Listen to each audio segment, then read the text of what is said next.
नमस्ते दोस्तों, आज के इस वीडियो लेक्चर में हम मोशन अंडर सेंटर फोर्स में लॉ ऑफ ग्रेविटेशन के बारे में पढ़ेंगे। और हम और साथ में क्या पढ़ेंगे, हम पढ़ेंगे स्ट्रेंथ या इंटेंसिटी ऑफ ग्रेविटेशनल फील्ड के बारे में पढ़ेंगे। हम एक पढ़ेंगे ग्रेविटेशनल पोटेंशियल एनर्जी के बारे में पढ़ेंगे और लास्ट हम पढ़ेंगे relation in gravitational potential and intensity के रिलेशन के बारे में पढ़ेंगे। देखो जी, ग्रेविटेशनल पोटेंशियल और इनके बारे में आपने लोअर क्लासेस में नहीं पढ़ा, लेकिन लॉ ऑफ ग्रेविटेशन को आपने 9th क्लास में पढ़ा है या आपने 11th क्लास में पढ़ा है, लेकिन कंटिन्यूटी में अपन इनको एक इसका न्यू फॉर्म भी हम यहाँ पे पढ़ेंगे। देखो सिंपल हम इसको लॉ को देखते हैं, क्या होता है कि every object in universe attract each other. मतलब यूनिवर्स के अंदर अगर कोई भी ऑब्जेक्ट्स हैं अगर तो आपस में एक दूसरे को अट्रैक्ट करते हैं। सिंपल एग्जांपल लेते हैं, जैसे मान लीजिए दो ऑब्जेक्ट हैं, इनका मास m1 एंड m2 है और ये दोनों आपस में अट्रैक्ट कर रहे हैं, ठीक है, अपनी डेफिनेशन के अकॉर्डिंग, ठीक है। Object with a force directed along the line of centre of two object, और वो दोनों अट्रैक्ट जो करते हैं उसको किस प्रकार करते हैं कि दोनों के जो सेंटर होंगे, ठीक है, उन दोनों सेंटरों को मिलाने वाली जो लाइन होगी उस लाइन के अनुदिश, मतलब उस लाइन के लीनियरली वो आपस में दोनों क्या करेंगे, अट्रैक्ट करेंगे, ठीक है। That is proportional to the product of their masses, यानी कि ये जो अट्रैक्शन होगा, ये जो फोर्स लगेगा, ये फोर्स न्यूटन के अनुसार क्या होगा कि ये प्रोपोर्शनल होगा। और किसके प्रोपोर्शनल होगा, आपके प्रोडक्ट ऑफ देयर मासेस, यानी कि इन दोनों के जो द्रव्यमान है, जो मासेस हैं, इन दोनों की मल्टीपल जो होगा इनका product of masses, and inversely proportional to the square of separation between two object. और वो इनवर्सली प्रोपोर्शनल भी होगा, किसके होगा, वो इन दोनों के बीच की डिस्टेंस की स्क्वायर के इनवर्सली प्रोपोर्शनल होगा। तो सिंपल हमारी जो डेफिनेशन थी उसी डेफिनेशन को मैंने मैथमेटिकली लिखा है मैंने यहाँ पर कि F प्रोपोर्शनल है प्रोडक्ट ऑफ मासेज यानी कि m1 और m2 और divide by inversely proportional to distance square, तो r का स्क्वायर कर दिया। यहाँ पर जो प्रोपोर्शनल कांस्टेंट है वो असल में कैपिटल G लिखा जाता है, जो असल में क्या होता है वो यूनिवर्सल ग्रेविटेशनल कांस्टेंट होता है, ठीक है। और यहाँ पे जो m1 और m2 है वो उन दो ऑब्जेक्ट के मासेस होते हैं या उनके द्रव्यमान होते हैं जो आपस में अट्रैक्ट कर रहे हैं, ठीक है, जैसे लाइक ऐसे ले लिया। और लास्ट है आपका r distance in between two masses होता है, ठीक है। अब देखें एग्जैक्टली अपन इसकी ऐसा यूनिट के बारे में बात करते हैं कि सिंपल हमें पता है कि जो फोर्स होता है उसकी यूनिट क्या होती है, आपकी एन होती है। और हम अगर इसके अंदर कैपिटल G जो हमारा ग्रेविटेशनल जो कांस्टेंट है हमारा, उसकी अगर ऐसा यूनिट की बात करें तो सिंपल उसकी यूनिट ये होगी एन एम स्क्वायर या मीटर स्क्वायर है अपॉन केजी जो कि मास इसका स्क्वायर होगा।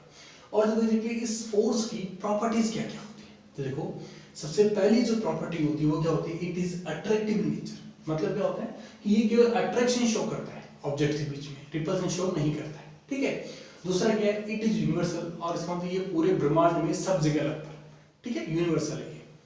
और लास्ट है it is conservative in nature. देखो आपको याद रखना होगा कि ग्रेविटेशन जो फोर्स होता है वो असल में सेंटर फोर्स का एग्जांपल होता है, और सेंटर जो फोर्स होते हैं वो हमेशा कंजर्वेटिव इन नेचर होते हैं।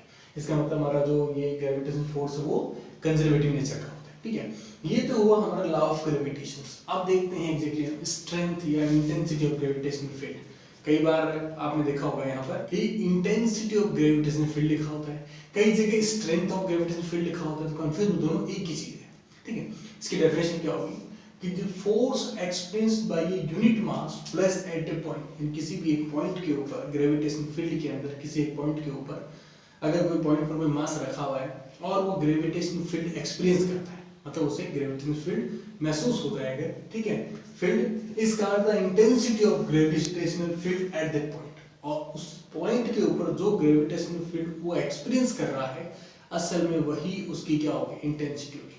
इसको सिंपल भाषा में देखें अगर कि अगर कोई भी पॉइंट ग्रेविटेशनल फील्ड के अंदर अगर वहां पे कोई पॉइंट पर अगर कोई मास रखा हुआ है उसके ऊपर जितना ग्रेविटेशनल फील्ड लग रहा है चारों तरफ से वही उसकी क्या होगी, इंटेंसिटी होगी, ठीक है। और देखो इसको इंटेंसिटी को मैंने आई से लिखा है, कई बार इसको ई और जी से भी लिखा होता है। यहाँ पर ये स्ट्रेंथ को शो करता है और यहाँ जी मतलब ग्रेविटेशनल फील्ड की इंटेंसिटी को शो कर रहा है। वो एग्जैक्टली क्या होती है, फोर्स पर यूनिट मास होती है हमेशा। वो क्या होती है, exactly force per unit mass होती है। फोर्स का फॉर्मूला है वो एग्जैक्टली मैंने यहीं से कॉपी किया, ठीक है। आप लिखोगे यहाँ पर इस फॉर्मूले में फोर्स की वैल्यू जब रखता हूँ मैं अगर, तो यहाँ पर क्या होगा, सिंपल एक एम नीचे और आएगा, ठीक है, और ये m और m कैंसिल हो जाएगा और Gm/r² ये एग्जैक्टली हमारे इंटेंसिटी का फॉर्मूला बनेगा। ठीक है, अब यहाँ देखना पड़ेगा कि इंटेंसिटी इज वेक्टर क्वांटिटी। इसका मतलब इंटेंसिटी अगर वेक्टर क्वांटिटी है, इसका मतलब क्या होगा, इंटेंसिटी में हमेशा डायरेक्शन होती है। ठीक है, किसी भी क्वांटिटी को डायरेक्शन फॉर्म में शो करने के लिए उसमें हमेशा यूनिट वेक्टर लगाया जाता है। तो कर लीजिए Eg सिमिलर में यहीं से लिया, ये फॉर्मूला मैंने यहाँ से कॉपी किया। जब मैंने r यूनिट वेक्टर लगाया, मतलब इन डायरेक्शन ऑफ r लगाया, तो हमारे को क्या शो होता है, हमें माइनस भी लगाना पड़ा। क्यों लगाना पड़ा, ये जस्ट डायरेक्शन को शो करता है। और माइनस का मतलब क्या होता है कि वो नेचर इन अट्रैक्टिव है, मतलब अट्रैक्टिव नेचर के अंदर है। सिंपल मैंने कहा था ना कि ये अट्रैक्टिव नेचर होता है हमेशा। तो ये एग्जैक्टली हमारा ग्रेविटेशनल इंटेंसिटी का फॉर्मूला बनता है। अब देखिए इसकी एसआई यूनिट क्या होगी, तो सिंपल देखो एग्जैक्टली इसकी जो एसआई यूनिट होगी वो एग्जैक्टली न्यूटन केजी इनवर्स होगा। मतलब सिंपल इस फॉर्मूले से बना लिया मैंने, न्यूटन पर केजी, मतलब उससे बना लिया, केजी के ऊपर के इनवर्स हो गया आपका। ठीक है, तो देखो ये हुआ हमारा स्ट्रेंथ का इंटेंसिटी ग्रेविटेशनल फील्ड होगा।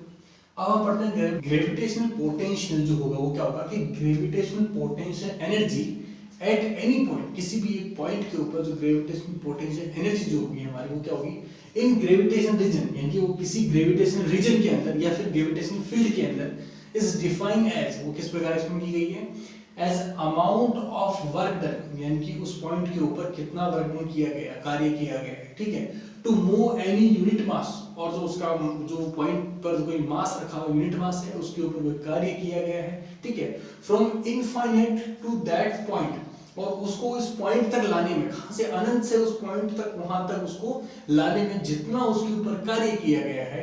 ठीक है, अगेंस्ट ग्रेविटेशन फोर्स, और किसके अगेंस्ट किया गया, ग्रेविटेशन फोर्स के अगेंस्ट किया गया, वो हमारा ग्रेविटेशनल पोटेंशियल एनर्जी होगा। इसका मतलब क्या होगा कि किसी भी एक यूनिट मास को, ठीक है, ग्रेविटेशन फील्ड के अगेंस्ट किसी अनंत से लेकर के आते हैं और उस पॉइंट तक हम लाते हैं, उस पर जितना कार्य किया जाता है वो असल में उसका ग्रेविटेशनल जो है वो पोटेंशियल एनर्जी होता है। ठीक है, ग्रेविटेशनल पोटेंशियल एनर्जी को सिंपल एक मैथमेटिकल फॉर्मूले से एक्सप्लेन किया जाता है। वो इस प्रकार, ये वो सिंपल आपने इलेक्ट्रोस्टैटिक्स में कई जगह आपने सिंपल जो पोटेंशियल एनर्जी का जो फॉर्मूला पढ़ा है आपने, ठीक है, वो आप इसका आपका U लिखा होता है, मैंने यहाँ V लिखा है, V और G मतलब ग्रेविटेशनल पोटेंशियल एनर्जी लिखा है। ठीक है, इक्वल टू माइनस Gm/r, आपका ये एक सिंपल फॉर्मूला है पोटेंशियल एनर्जी का, और G मतलब ग्रेविटेशनल पोटेंशियल एनर्जी का। अब देखो इसमें क्या है कि it is only depend upon mass and distance, और ये जो है वो केवल दो ही चीज पे डिपेंड करती है, एक तो डिस्टेंस पे डिपेंड करती है और एक एग्जैक्टली उसके मास द्रव्यमान पे डिपेंड करती है। ठीक है, अब देखो एग्जैक्टली हम इसका रिलेशन फाइंड आउट करते हैं। ठीक है, किसमें, इन दोनों के अंदर रिलेशन क्या होगा, तो हम दोनों के मैथमेटिकल फॉर्मूलों को देखते हैं। देखो ये जो फॉर्मूला है ना, इस फॉर्मूले का मैंने डिफरेंशिएशन किया है, मतलब पोटेंशियल एनर्जी में आउटलाइन कर दिया, सिंपल इसका outline with respect to r किया। आपको पता है कि -7/r डिफरेंशियल क्या होता है, -1/r² होता है। मैंने यहाँ पुट किया तो प्लस आपका Gm/r² आ गया आपका। ठीक है, इस फॉर्मूले को आप नोट करो कि ये जो मैथमेटिकल जो रिजल्ट आएगा हमारा, ये रिजल्ट और हमारा जो ये रिजल्ट है, ठीक है, ये रिजल्ट देखो एग्जैक्टली आपका वेक्टर क्वांटिटी को छोड़ करके ये सिंपल रिजल्ट देखो आपका, ये दोनों सेम है।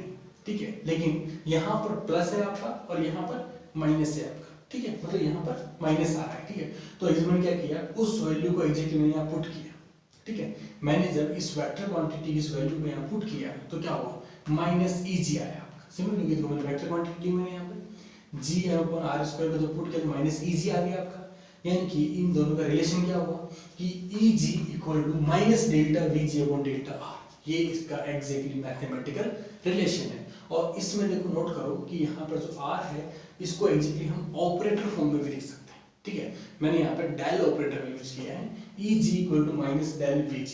ठीक है, ये एक न्यू फॉर्म है मैथमेटिकल फॉर्म है आपकी। ठीक है, तो देखो एग्जैक्टली आज के इस लेक्चर में हमने ग्रेविटेशनल लॉ के बारे में पढ़ा, इंटेंसिटी के बारे में और पोटेंशियल एनर्जी के बारे में पढ़ा। Thank you.